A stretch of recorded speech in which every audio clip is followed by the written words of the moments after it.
what's up? This is Elias from the band Nonpoint, and you're listening to The Dan Chan Show. I'm about to explode, speeding down a warpath. Hey, Elias, how are you, mate? In freezing cold Michigan, right? Yeah, I'm freezing my tuchus off. That's why I'm in the sweats. And you're in Florida, so it's supposed to be a bit of a big transition going from, like, you know, constant warmth up to, like, constant freezing, right? Yes, you go from fresh fish and fruits to lots of gravy, potatoes, and fried and cased meats. Yeah. It's quite a transition. You gotta pack on the pounds so you survive the winter. Is that where you from originally? I'm from South Florida originally. Oh, yeah. So you're from there originally. Okay. Mm-hmm. So how have things been in the last year and a half, 20 months personally during the pandemic? Good. You know, staying busy, keeping things going. You know, having a little, you know, when I can, just like you, sir. But you know, loving the independent life, enjoying my time, doing administrative and creative, using the left and the right side of the brain. Yeah. You know, it's all good stuff, man. And how was it? Were you getting creative during the time? Were you enjoying family time? What was it like? Yeah, you know, the scramble for survival keeps you witty, creative, and on your toes. You know, we saw the wave coming. We heard the rumors. My family prepared, and then as a team, we really got together and started to get creative with our online stuff, with our branding, with our videos, with our crowd engagement, and you know, we really turned up the volume. I'm going to get into your record label in a bit, but I want to say something. Let's not beat about the bush. Nonpoint, the best kept secret in metal. Do you agree? I agree. What's going on? How can I not agree? No, I don't know, man. They say that about a lot of bands. They say it about Seven Dust. They say it about you know, I could name 100 bands that people talk about, you know, where we should have been as opposed to where we are. And when it comes to us, we're just we're happy hustlers that really like to write anthemic, fun music for our fans. Yeah, definitely. Now, I can see from your hoodie and your decals in the background, you released the awesome single Ruthless back in May. And between Christmas and New Year, a bunch of new tracks. Is it good to have music out, especially with what we've gone through over the last 20 months? Yeah. It's we're glad to have everything out finally, and people are responding to all the songs. It's definitely some of the best response that we've ever seen to our music.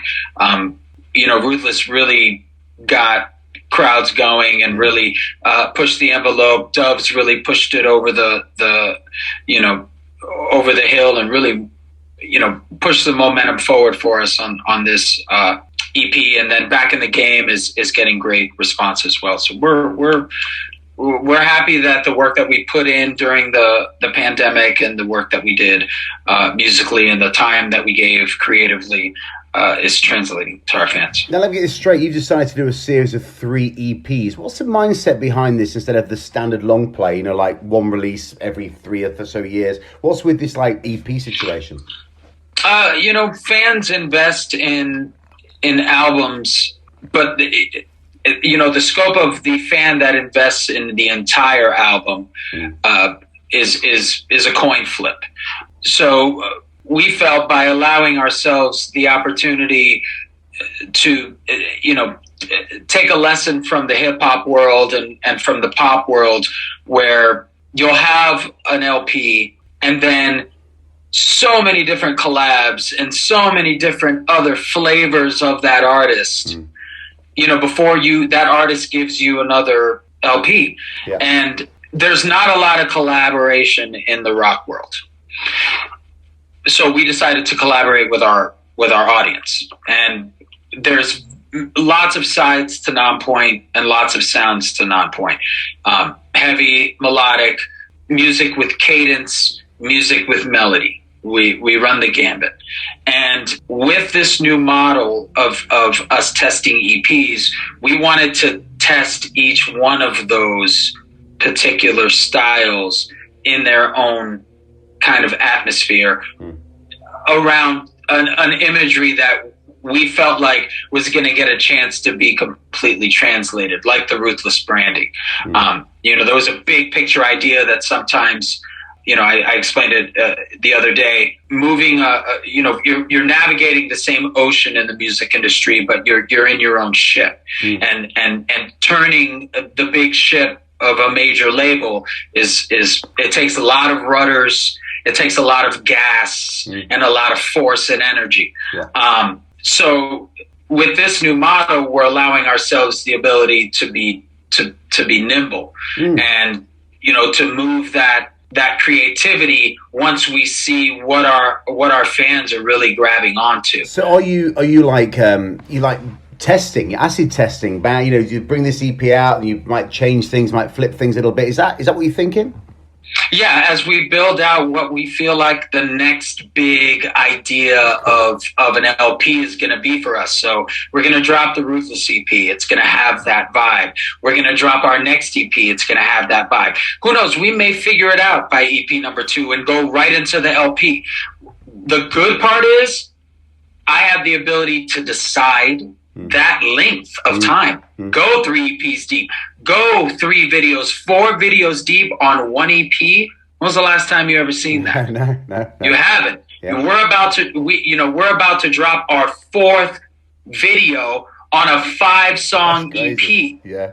That's so we're giving our fans the opportunity to not miss that moment that coin flip fan that does invest in the entire record, that goes, I love Ruthless, but it's back in the game that I really love. Yeah. And I got a chance to really understand it and see it, because the video got me gassed and, that kind of thing. So it's risky. It's expensive. And again, it takes a lot of people on all those decks in that major label model to say, hey, listen, we need to get the captain. We need to get the people down in engineering. We need to make sure that everybody's prepared. We need to make sure the deck's all set before we move the ship. We can come off the heels and even on that 3 EP plan go, hey, we got it. Let's go full length. So, who knows? We want to keep our fans on our toes and we like being on our toes. I think a lot of bands could learn from that.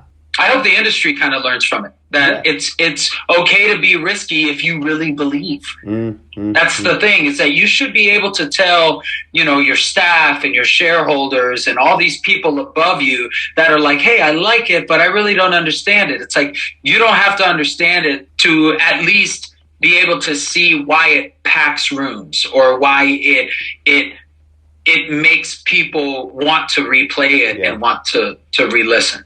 So you could go to 3, could it go to 4 or 5? I mean, is this the future way of recording and releasing for Nonpoint? It could go from 3 EPs to like, guys, we're stopping full length totally, and we just want to give you one at a time. Who knows? Yeah, because our model is different, and it's going to be different than anyone else's, especially new bands. So we're our own thing. We have our tenure, we have our fan base. So to say that I'm just going to drop one song, a new artist can't tour on one song. No.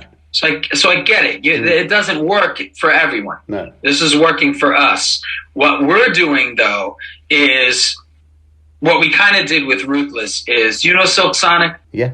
For those of you that don't know Silk Sonic, Bruno Mars, Anderson .Paak got together, created a bit of a supergroup, and dropped one song just to see what would happen. It was so massive, they had to do a record. Yeah. Okay, but that song went 10, 12 months deep before you saw anything. You saw anything from them again. So the fans will tell us when to pivot and when to shift. Yeah. And we understand our fan base, so that's what our business model works around. I mean, you've been going so long, the music industry so well, what's working, especially with your new label, which we'll touch on in a bit. You must know what's right, and fans do want to hear new music more frequently than, say, every 3-4 year album cycle. And sometimes the new music means everything in it. They want to see pictures with it. Yeah. They want to see, because if that is half of your fans' favorite song and it never saw the light of day or it never got a video, I feel like I slighted them. Yeah. I want that art to get a full representation, and I can't do 10 videos, 12 videos. I can't afford it. It doesn't. I couldn't go that deep without getting outside of my personal risk comfort level. Of course. Yeah, of course. Now, I know so many bands have been recording at home in the last 20 months during the pandemic. With that in mind, your recent recordings, have they been studio recorded or home effort? We went to our studio again. It was Uptown recording in Chicago. If it ain't broke, don't fix it. No, sure. And the team that we have right now that we're doing our records with is really great. The studio feels like home, so it would take quite a bit for us to try somewhere else. I understand. Now, you like covers. How do you choose your covers? I mean, I Shot the Sheriff, Billie Jean in the Air Tonight, so many more. Is it a mixed bag, and how do you choose it? This last one, we let our fans choose. Oh, really? Because we really couldn't choose. And during the pandemic, we wanted to do something fun. Yeah. People always ask what's going to come off the heels of In the Air Tonight. So we put up 32 songs and let them have at it. And how is it? How close is it to what nearly won? I believe it was 60-40 Prince versus Metallica. Which Metallica track was it? Nothing Else Matters. Oh, cool. How would you have done that? Would you have stuck to the traditional or banged it out? I think we would have gone way, way heavier because it's already a rock song. Dubs had room to play. Yeah. Now, we've touched on it a couple of times. You now have a record label, 361 Degrees Records. It's pretty obvious to say, but do you find this gives you more freedom and flexibility? Less anxiety and more anxiety. Sometimes less you anxiety. might need that management. You might need that. Some bands would need that, telling them what to do, Yeah, and I have that. Luckily, I have a team. I have people that are professionals in place that do lead those sides of the administrative staffing. Yeah. I'm not neophyte when it comes to the overall scope and understanding of the music industry, but I know when to get the hell out of the way and let someone else steer that ship. But you've got an eagle eye on it because it's yours, right? Yeah, and it's because, I've said it before, you ask the same questions, and when you get the same answer and it's not the answer you want, you want to find out for yourself. Mm-hmm. And what do you miss from having a bigger label behind you? The relationships and the friendships, and it's fun working with a team that everyone around the corner is a professional. Mm-hmm. That definitely gives a less anxiety.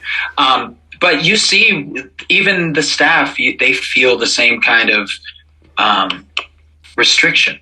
Mm-hmm. Yeah. They want to go harder. They want to spend more money. They want to. Mm. But they have people to answer to. Do you find it kind of like not restricts you, but you've got to concentrate on the music and getting the writing and the recording done, then you've got the business side of stuff. How do you get that mix right?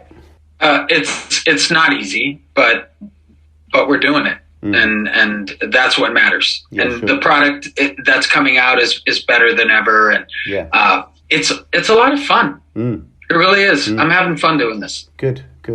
I know bands don't like to discuss the genres, but where do you put yourself as a band? I know it's one of those questions that people hate, but where is it? I mean, you got groove, you got new metal. I'd say blues metal. We have because there is that I don't know, man. Blues hot metal.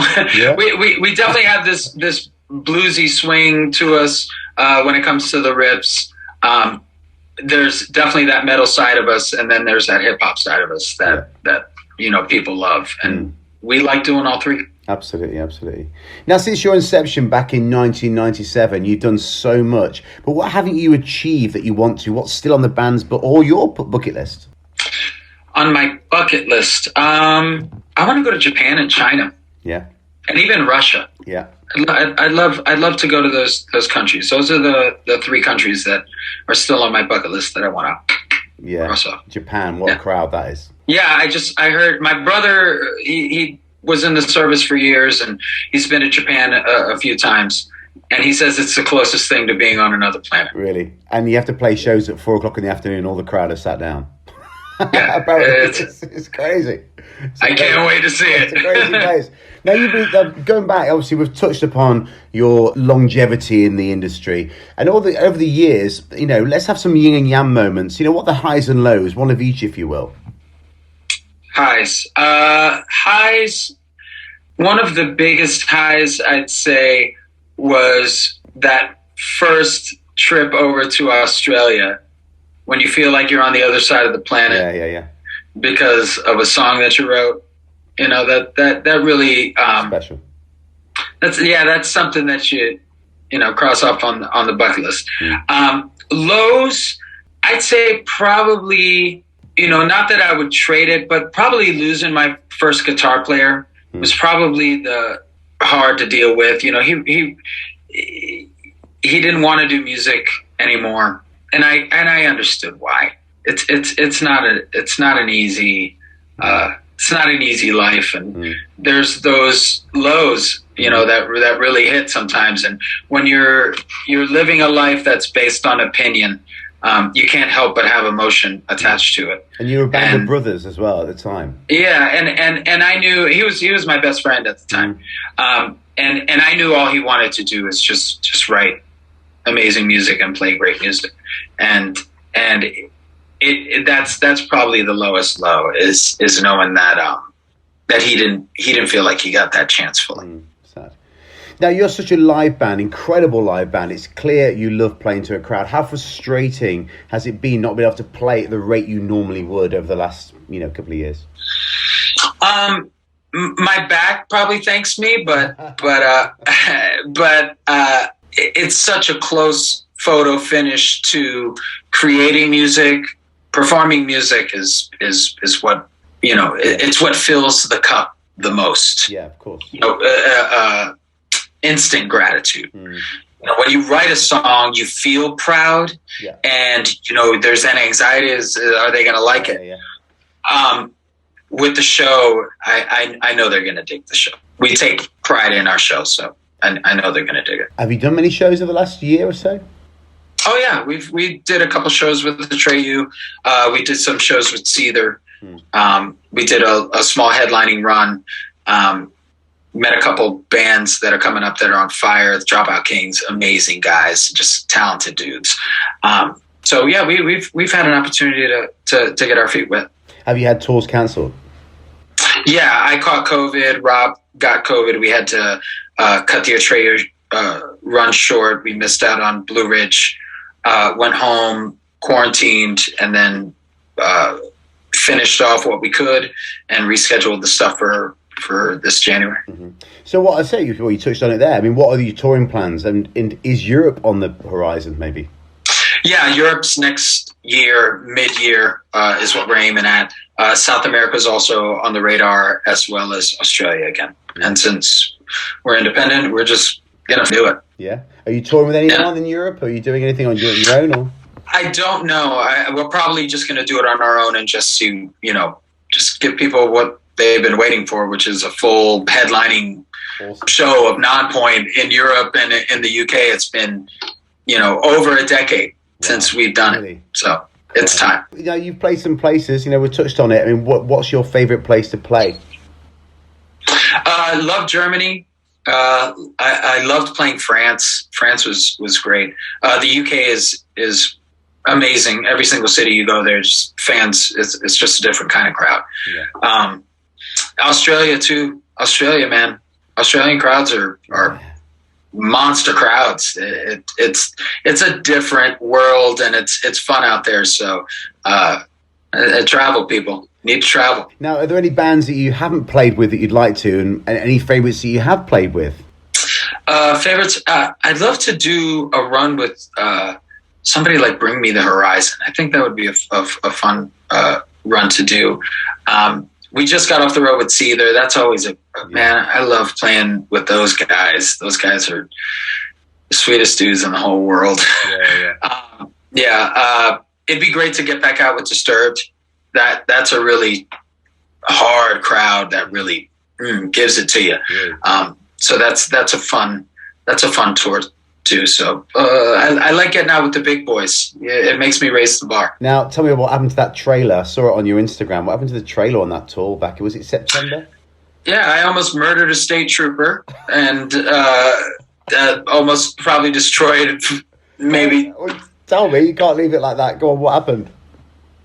So bus is headed down a hill that is apparently infamous for trailers coming off the hinge, but this one, the bus dipped really hard and literally broke the hinge off the bus. And then about 30 minutes before we did that, a gentleman that was transporting a bass boat hit that same dip. Wow. Bass boat came off, trailer rolled off, and the state troopers were standing on the side of the road doing the report for that accident. When all of a sudden they hear beeping and turn around and all go running in a million different directions, trying to avoid a 10,000-pound trailer barreling at them. Right. And what was the situation with the gear inside? It got flipped over on its side. I think it did one roll. We had great cases. So just a lot of lights. That was the big expensive bill. We needed to replace the boys' pedals. But nothing. No major amps. Thank God, no guitars or bass damage that wasn't repairable. Good. So everything, for the most part, survived. All's well that ends well, as we say. Yeah. A couple grand, not tens of thousands, which is... Could have been worse. Yeah, it could have been way worse. Wow.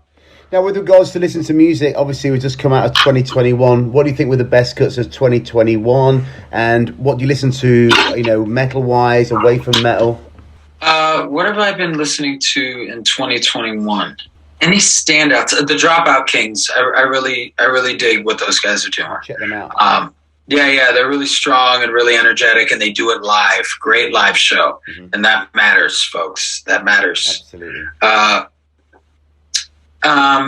What have I been listening to lately? I've been going back to classic rock and surprisingly yacht rock, and I'll explain. Let me get there. Yeah. Let me get there. I miss stacked harmonies in parts, and I have a great voice in my guitar player Rashid, and Jason sang locally in the scene for years, so I want to play in that realm because I've never really had that kind of song ability and voice ability in the band. It's always something that I wanted in the music, and so I've been trying to get my mind wrapped around that kind of music and those kinds of melodies where you're hearing multiple notes happening at the same time, but there's one particular thing that really sticks out about it. I'm trying to find harmonies again. Now, this is always a tough question, okay? So if there's people out there who don't know who you are or don't know much about you, what one track from your repertoire do you think sums Nonpoint up the best?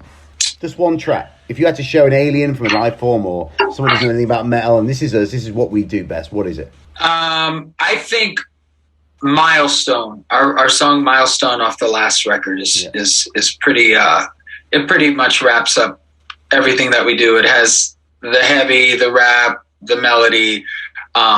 It's swag on 100. It's one of my favorite tracks to play live. So I would definitely go with that one.